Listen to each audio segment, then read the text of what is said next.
최근 국내 증시는 겉으로 보면 여전히 강세입니다. 코스피는 역사적 고점 구간에 머물러 있고 많은 투자자들이 여전히 상승장을 기대하고 있습니다. 하지만 시장의 내부 구조를 조금만 자세히 들여다보면 지금의 증시는 생각보다 훨씬 복잡하고 위험한 환경에 놓여 있다는 것을 알 수 있습니다. 최근 시장에서 동시에 나타나고 있는 신호들이 있습니다. 신용융 자산고는 사상 최대 수준으로 증가했고 공매도 잔고 역시 빠르게 늘어나고 있습니다.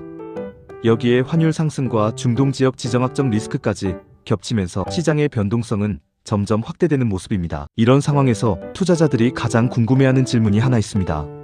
지금 연기금은 무엇을 하고 있는가? 국민연금은 코스피를 지켜주고 있는가? 국내 증시에서 연기금, 특히 국민연금은 단순한 투자자가 아닙니다. 시장에서는 국민연금을 사실상 한국 증시의 안전판처럼 바라보는 경향이 있습니다. 실제로 코스피가 급락하거나 시장이 불안정해질 때 투자자들은 항상 같은 질문을 합니다. 연기금이 매수하고 있는가? 왜냐하면 국민연금은 세계 최대 연기금 중 하나이며 수백조 원 규모의 자금을 운용하고 있기 때문입니다. 이 자금이 국내 주식시장으로 들어오느냐 아니냐에 따라 시장의 수급 균형이 크게 달라질 수 있습니다. 그렇다면 지금 국민연금의 투자 전략은 어떤 방향으로 움직이고 있을까요? 현재 국민연금의 자산운용 전략을 보면 가장 큰 특징은 글로벌 분산 투자입니다. 과거에는 국내 주식 비중이 높았지만 시간이 지나면서 해외 투자 비중이 크게 늘어났습니다. 이유는 간단합니다. 국내 경제만으로는 장기적인 수익률을 안정적으로 확보하기 어렵기 때문입니다.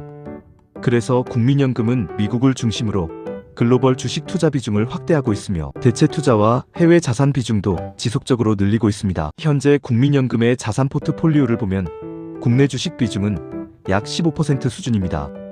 반면 해외 주식 비중은 그보다 훨씬 높은 구조입니다. 이 말은 무엇을 의미할까요? 국민연금이 코스피 시장을 완전히 떠난 것은 아니지만 과거처럼 국내 시장에 집중 투자하는 구조는 아니라는 것입니다. 그렇기 때문에 코스피 시장이 흔들릴 때 국민연금이 항상 강하게 매수에 나서 시장을 지지해 줄 것이라는 기대는 현실적으로 과장된 측면이 있습니다. 여기서 또 하나 중요한 개념이 있습니다. 바로 리밸런싱입니다. 리밸런싱이란 포트폴리오의 자산 비중이 목표 비율에서 벗어났을 때 다시 맞추는 과정을 의미합니다. 예를 들어 주식이 많이 올라 비중이 높아지면 일부를 매도하고 채권이나 다른 자산을 매수해 균형을 맞추는 방식입니다.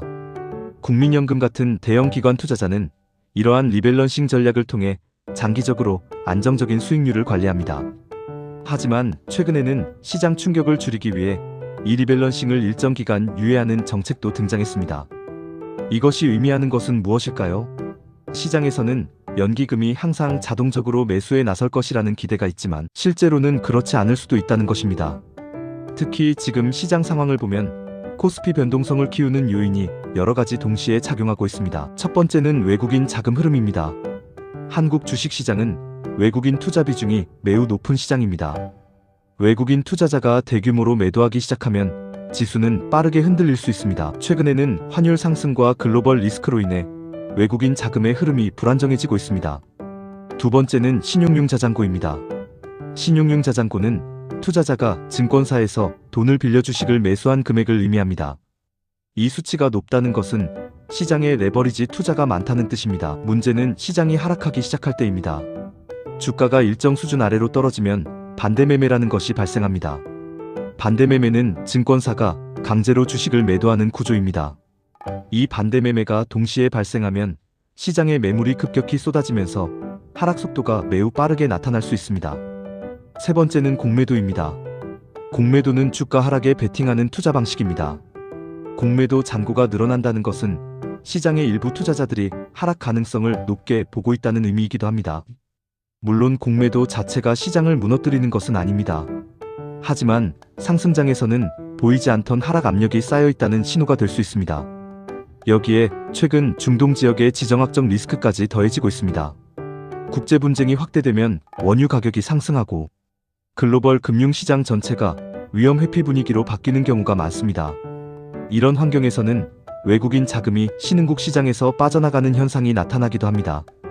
결국 지금 코스피 시장은 하나의 변수만으로 움직이는 시장이 아니라 여러 가지 요인이 동시에 작용하는 복합적인 변동성 장세에 들어가고 있다고 볼 수 있습니다. 연기금이 매수한다고 해서 시장이 무조건 안정되는 것도 아니고 외국인이 매도한다고 해서 시장이 바로 붕괴되는 것도 아닙니다. 중요한 것은 이 모든 수급 구조와 리스크 요인이 어떻게 균형을 이루느냐입니다.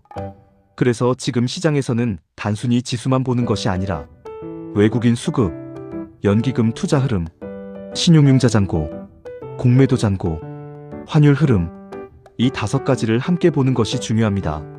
지금의 코스피 시장은 상승장이 끝났다고 단정하기도 어렵고 완전히 안전한 시장이라고 말하기도 어렵습니다. 하지만 분명한 것은 과거보다 훨씬 더 복잡한 구조 속에서 움직이고 있다는 점입니다.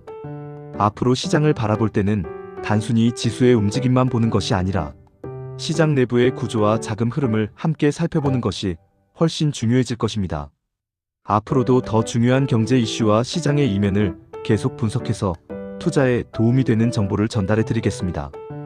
구독과 좋아요는 큰 힘이 됩니다.